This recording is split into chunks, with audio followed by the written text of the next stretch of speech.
মুক্তিযোদ্ধাদের নাতিপুতিরাও পাবে না, তাহলে কি রাজাকারের নাতিপুতিরা পাবে? ঠিক এক বছর আগে এই দিনে গণভবনে তৎকালীন প্রধানমন্ত্রী শেখ হাসিনা যখন এমন চরম বিদ্বেষপূর্ণ মন্তব্য করেন, ঠিক তখন দেশব্যাপী কোটা সংস্কারের দাবিতে আন্দোলন করছে শিক্ষার্থীরা। কিন্তু তার এই মন্তব্যে সেই আন্দোলনে যেন ঘি ঢেলে দেয়া হয়।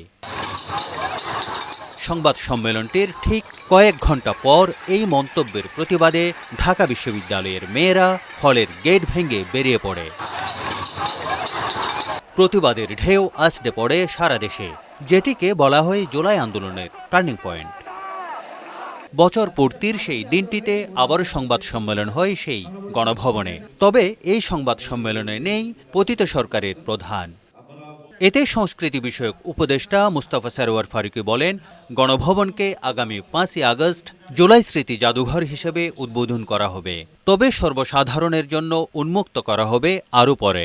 14 তারিখে এই গণভবনের ভিতরে প্রেস কনফারেন্সে কি হয়েছিল আপনারা জানেন। পোয়েটিক্স জাস্টিস এই কারণে যে আজকে সেই গণভবনে প্রেস কনফারেন্স হচ্ছে এবং ওই প্রেস কনফারেন্সের পরে যে মেয়েরা রাস্তায় বেরিয়েছিল ওই মেয়েদেরকে সেলিব্রেট করার জন্য আমরা আজকে প্রেস কনফারেন্স করছি। যে জুলাই কন্যারা বুলিংয়ের শিকার, তাদের কাউন্সেলিং করা হবে বলে জানান সমাজ কল্যাণ উপদেষ্টা শারমিন মুর্শিদ। মেয়েদের উপরে সাইবার স্পেস থেকে অনেক বুলিং হচ্ছে, অনেক আজে বাজে কথা বলা হয়, কিন্তু এই মেয়েরা তো বীর যোদ্ধা।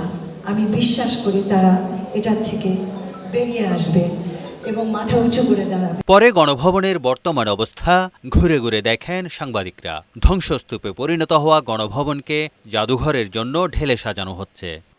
তারেক শিকদার, বৈশাখী সংবাদ, ঢাকা।